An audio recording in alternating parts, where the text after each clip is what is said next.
માત્ર police station ખાતે શાંતિ સમિતિની બેઠક યોજાઈ. પોલીસ સ્ટેશન ખાતે અવારનવાર રમઝાન, ઈદ અને રામનવમી તહેવારોને ધ્યાનમાં રાખીને શાંતિ સમિતિની મહત્વપૂર્ણ બેઠક યોજાઈ. માત્ર પોલીસ સ્ટેશનના પીઆઈ આર.એન. ખાટ સાહેબની અધ્યક્ષસ્થાને યોજાઈ હતી. આ બેઠક હિન્દુ મુસ્લિમ સમાજના આગેવાનો અને માતર તાલુકાના સરપંચશ્રીઓ ઉપસ્થિત રહ્યા હતા. બેઠક દરમિયાન આવનારા તહેવારો શાંતિપૂર્ણ માહોલમાં ભાઈચારા અને એકતાથી ઉજવાય તે અંગે ચર્ચા કરવામાં આવી હતી. ઉપસ્થિત હિન્દુ મુસ્લિમ આગેવાનોએ પણ તહેવારો દરમિયાન સૌહાર્દ જળવાઈ રહે તે માટે સહકાર આપવાની ખાતરી આપી હતી. રિપોર્ટર મોહમ્મદ ખાન પઠાણ, માતર, ખેડા.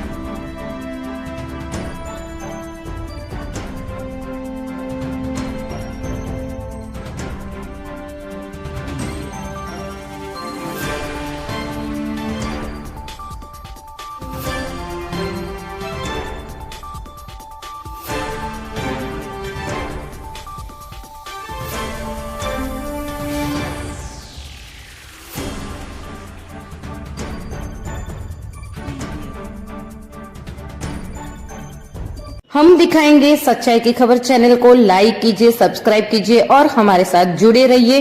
हम दिखाएंगे आपको सच्चाई की खबर.